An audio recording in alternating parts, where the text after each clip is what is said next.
Bible പഴയ നിയമത്തിൽ നിന്നുള്ള വായന 1 രാജാക്കന്മാർ 18-ാം അധ്യായം 30 മുതൽ 39 വരെയുള്ള വാക്യങ്ങൾ.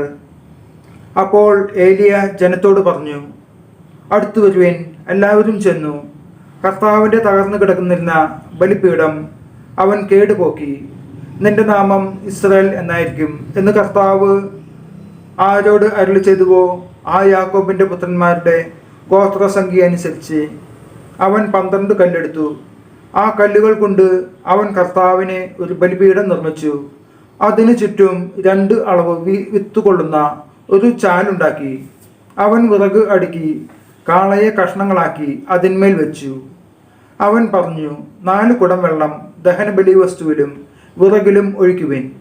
അവൻ തുടർന്നു, വീണ്ടും അങ്ങനെ ചെയ്യുവിൻ. അവർ ചെയ്തു. അവൻ വീണ്ടും പറഞ്ഞു, 3-ാം പ്രാവശ്യവും അങ്ങനെ ചെയ്യുവിൻ. അവർ അങ്ങനെ ചെയ്തു. ബലിപീഠത്തിന് ചുറ്റും വെള്ളമൊഴുകി ചാലിൽ വെള്ളം നിറഞ്ഞു.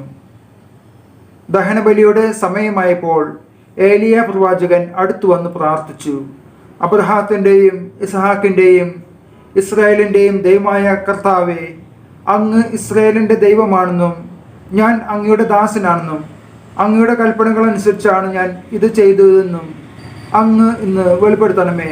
കർത്താവേ, എൻ്റെ പ്രാർത്ഥന കേൾക്കണമേ. അങ്ങ് മാത്രമാണ് ദൈവമെന്നും അങ്ങ് ഇവരുടെ ഹൃദയങ്ങളെ തിരിച്ചു വിളിക്കുന്നതെന്നും അവർ അറിയുന്നതിനെ എൻ്റെ പ്രാർത്ഥന കേൾക്കണമേ. ഉടനെ കർത്താവിൽ നിന്ന് അഗ്നി ഇറങ്ങി ബലിവസ്തുവും വിറകും കല്ലും മണ്ണും ദഹിപ്പിക്കുകയും ചാലിലെ വെള്ളം വറ്റിക്കുകയും ചെയ്തു. ഇത് കണ്ട് ജനം സാഷ്ടാംഗം വീണ് വിളിച്ചു പറഞ്ഞു, കർത്താവ് തന്നെ ദൈവം, കർത്താവ് തന്നെ ദൈവം. നമ്മുടെ കർത്താവായ യേശു മിശിഹായ്ക്ക് സ്തുതി.